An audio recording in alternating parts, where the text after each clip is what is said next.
शांति 2/6/2025 प्रातः मुरली। ओम शांति। बाप दादा मधुबन। बाबा आज कह रहे हैं, मीठे बच्चे, याद में रहो तो दूर होते भी साथ में हो।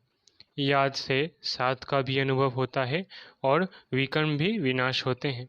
मीठे बच्चे, याद में रहो तो दूर होते भी साथ में हो।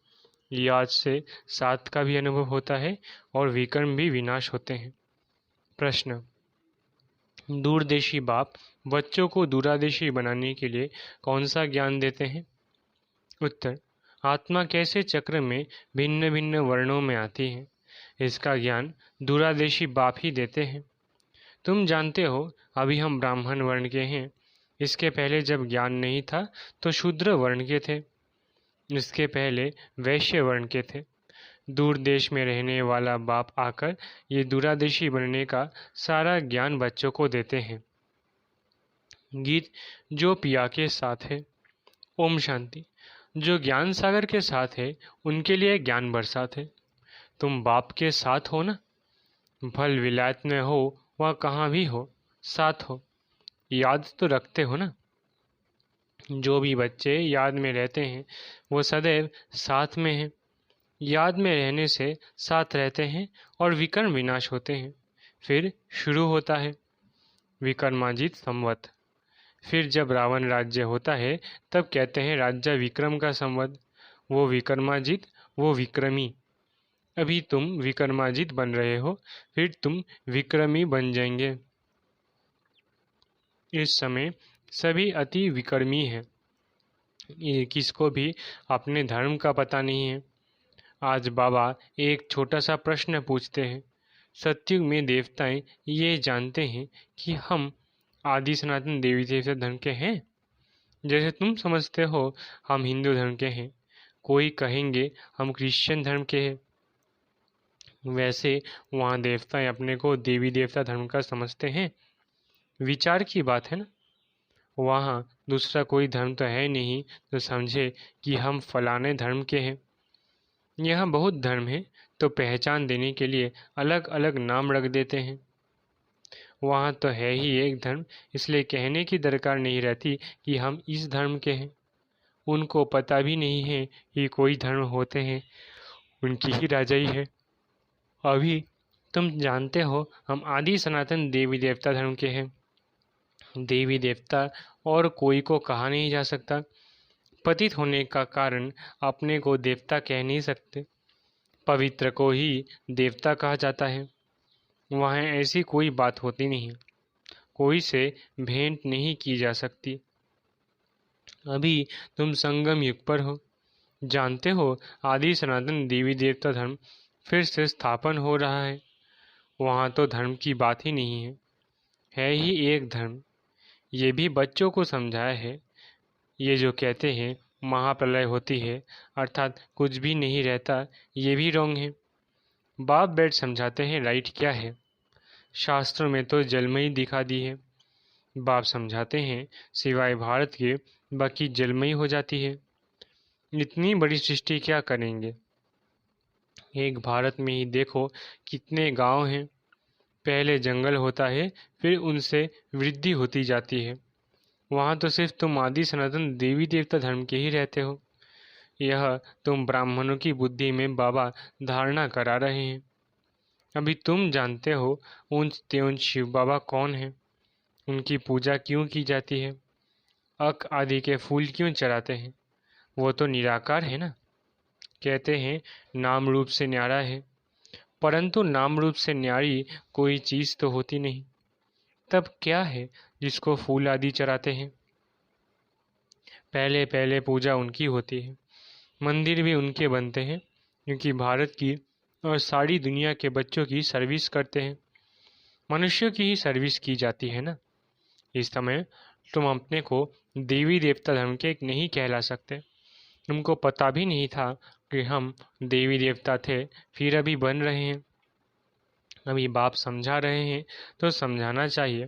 ये नॉलेज सिवाय बाप के कोई दे न सके।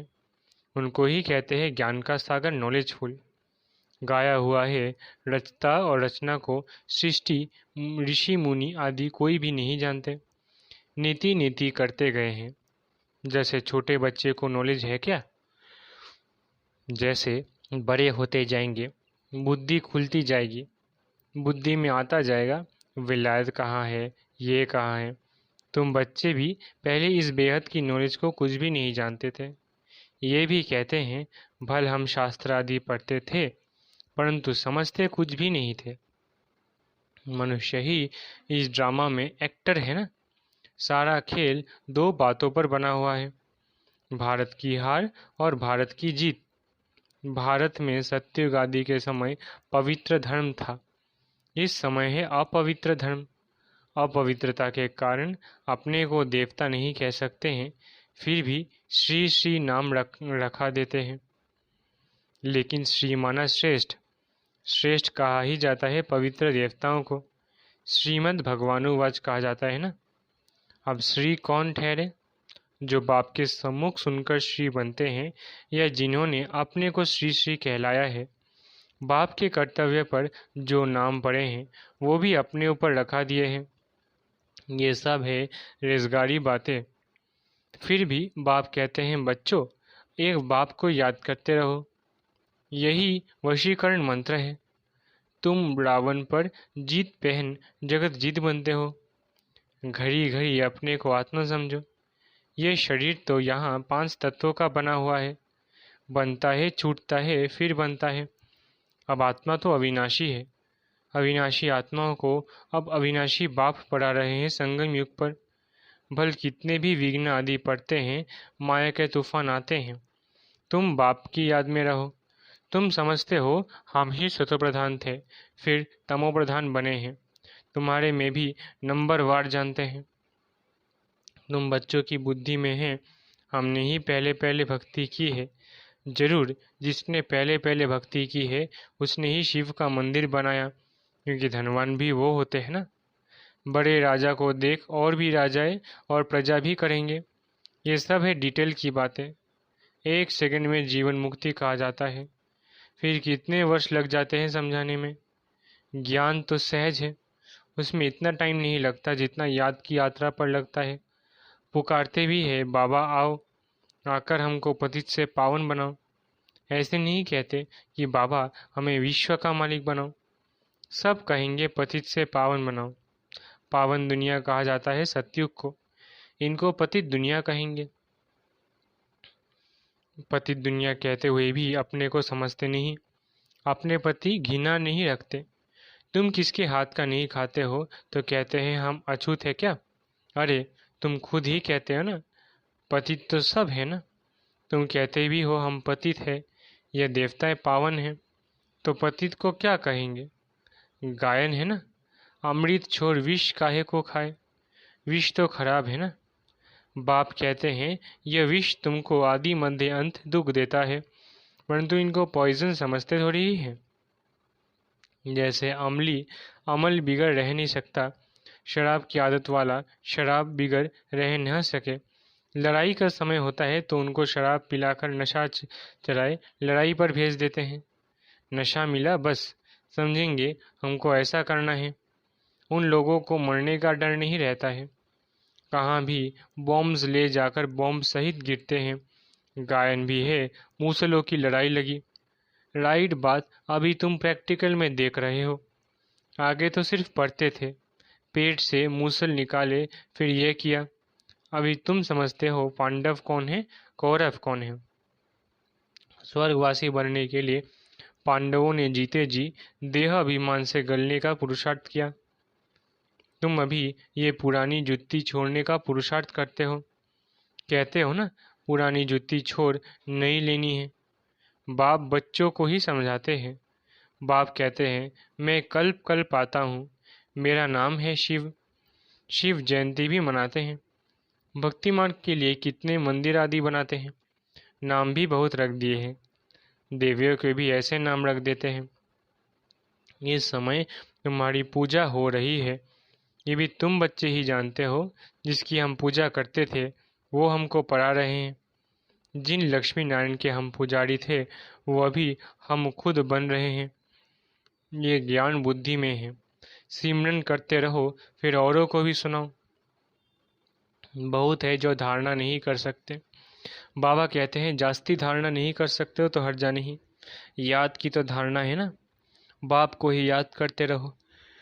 जिनकी मुरली नहीं चलती है तो यहाँ बैठे सिमरन करो। यहाँ कोई बंधन झंझट आदि है नहीं। घर में बाल बच्चों आदि का वातावरण देख वो नशा गुम हो जाता है। यहाँ चित्र भी रखे हैं, किसको भी समझाना बहुत सहज है। वो लोग तो गीता आदि पूरी कंठ कर लेते हैं। सिख लोगों को भी ग्रंथ कंठ रहता है। तुमको क्या कंठ करना है? बाप को तुम कहते भी हो बाबा ये है बिल्कुल नई चीज़। यह एक ही समय है जबकि तुमको अपने को आत्मा समझ एक बाप को याद करना है। 5000 वर्ष पहले भी सिखाया था, और कोई की ताकत नहीं जो ऐसे समझा सके। ज्ञान सागर है ही एक बाप, दूसरा कोई हो न सके। ज्ञान सागर बाप ही तुमको समझाते हैं। आजकल ऐसे भी बहुत निकले हैं जो कहते हैं हमने अवतार लिया है इसलिए सच की स्थापना में कितने विघ्न पड़ते हैं, परंतु गाया हुआ है सच की नाव हिलेगी डुलेगी लेकिन डूबेगी नहीं। अब तुम बच्चे बाप के पास आते हो तो तुम्हारी दिल में कितनी खुशी रहनी चाहिए। आगे यात्रा पर जाते थे तो दिल में क्या आता था, अभी घर बार छोड़ यहाँ आते हो तो क्या ख्यालात आते हैं। हम बाप दादा के पास जाते हैं, बाप ने ये भी समझाया है। मुझे सिर्फ शिव बाबा कहते हैं जिसमें प्रवेश किया है वो है ब्रह्मा। बिरादरियाँ होती है ना, पहली पहली बिरादरी ब्राह्मणों की है, फिर देवताओं की बिरादरी हो जाती है। अभी दूरदेशी बाप बच्चों को दूरादेशी बनाते हैं। तुम जानते हो आत्मा कैसे सारे चक्र में भिन्न भिन्न वर्णों में आई है। इसका ज्ञान दूरादिशी बाप ही देते हैं। तुम विचार करेंगे, अभी हम ब्राह्मण वर्ण के हैं, इसके पहले जब ज्ञान नहीं था तो शूद्र वर्ण के थे। हमारा है ग्रेट ग्रेट ग्रैंडफादर, ग्रेट शूद्र, ग्रेट वैश्य, ग्रेट क्षत्रिय, उनके पहले ग्रेट ब्राह्मण थे। अब ये बातें सिवाय बाप के और कोई समझा न सके। इनको कहा जाता है दूरादेश का ज्ञान। दूर देश में रहने वाला बाप आकर दूर देश का सारा ज्ञान देते हैं बच्चों को। तुम जानते हो हमारा बाबा दूर देश से इसमें आते हैं। ये पराया देश, पराया राज्य है। शिव बाबा को अपना शरीर नहीं है और वो है ज्ञान का सागर। स्वर्ग का राज्य भी उनको देना है। श्री कृष्ण थोड़ी ही देंगे, शिव बाबा ही देगा। श्री कृष्ण को बाबा नहीं कहेंगे, बाप राज्य देते हैं, बाप से ही वर्षा मिलता है। अभी हद के वर्षे सब पूरे होते हैं। सत्युग में तुमको ये मालूम नहीं रहेगा कि हमने यह लक्षसंगम पर 21 जन्मों का वर्षा लिया हुआ है। यह अभी जानते हो, हम 21 जन्मों का वर्षा आधा कल्प के लिए ले रहे हैं। 21 पीढ़ी यानी पूरी आयु। जब शरीर बूढ़ा होगा तब समय पर शरीर छोड़ेंगे। ये जैसे सर पुरानी खाल छोड़ नई ले लेते हैं। हमारा भी पाठ बजाते बजाते ये चोला पुराना हो गया है। तुम सच्चे सच्चे ब्राह्मण हो, तुम्हें ही ब्राह्मणी कहा जाता है। तुम कीड़ों को आप समान ब्राह्मण बनाते हो। तुम्हें कहा जाता है कि कीड़े को ले आकर बैठे भू भू करो। भ्रमरी भी भू भू करती है, फिर कोई को तो पंख आ जाते हैं, कोई मर जाते हैं। मिसाल सब अभी के हैं। तुम लाडले बच्चे हो। बच्चों को नूरे रत्न कहा जाता है। बाप कहते हैं नूरे रत्न, तुमको अपना बनाया है तो तुम भी हमारे हुए ना। वैसे बाप को जितना याद करेंगे पाप कट जाएंगे, और कोई को भी याद करने से पाप नहीं कटेंगे। अच्छा, मीठे मीठे सिखलते बच्चों प्रति माता पिता बाप दादा का याद प्यार गुड मॉर्निंग। रूहानी बाप की रूहानी बच्चों को नमस्ते। हम रूहानी बच्चों की रूहानी माता पिता बाप दादा को याद प्यार गुड मॉर्निंग और नमस्ते। धारणा के लिए मुख्य सार। पहला, जीते जी देहाभिमान से गलने का पुरुषार्थ करना है, जिस पुरानी जुत्ती में जरा भी ममत्व न रहे। दूसरा, सच्चा ब्राह्मण बन कीड़ों पर ज्ञान की भूमू कर उन्हें आप समान ब्राह्मण बनाना है। वरदान, अमृत वेले का महत्व जानकर खुले भंडार से अपनी झोली भरपूर करने वाले तकदीरवान भव। अमृत वेले का महत्व जानकर खुले भंडार से अपनी झोली भरपूर करने वाले तकदीरवान भव। अमृत वेले वरदाता भाग्य विधाता से जो तकदीर की रेखा खींचवाने चाहो खींचवा लो, क्योंकि उस समय भोले भगवान के रूप में लवफुल है, इसलिए मालिक बनो और अधिकार लो। खजाने पर कोई भी ताला चाबी नहीं है। उस समय सिर्फ माया के बहानेबाजी को छोड़ एक संकल्प करो कि जो भी हूँ, जैसी भी हूँ, आपकी हूँ। मन बुद्धि बाप के हवाले कर तक नशीन बन जाओ तो बाप के सर्व खजाने अपने खजाने अनुभव होंगे। स्लोगन, सेवा में यदि स्वार्थ मिक्स है तो सफलता भी मिक्स हो जाएगी, इसलिए निस्वार्थ सेवाधारी बनो। स्लोगन, सेवा में यदि स्वार्थ मिक्स है तो सफलता भी मिक्स हो जाएगी, इसलिए निस्वार्थ सेवाधारी बनो। अव्यक्त इशारे, आत्मिक स्थिति में रहने का अभ्यास करो, अंतर्मुखी बनो। ऐसा कोई भी ब्राह्मण नहीं होगा जो आत्माभिमानी बनने का पुरुषार्थी ना हो, लेकिन निरंतर आत्माभिमानी, जिससे कर्मेंद्रियों के ऊपर संपूर्ण विजय हो जाए, हर एक कर्मेंद्रिय सत्वप्रधान स्वच्छ हो जाए, देह के पुराने संस्कार और संबंध से संपूर्ण मर्जीवा हो जाए, इसके लिए अंतर्मुखी बनो। इसी पुरुषार्थ से ही नंबर बनेगी। अच्छा, ओम शांति। शुक्रिया बाबा।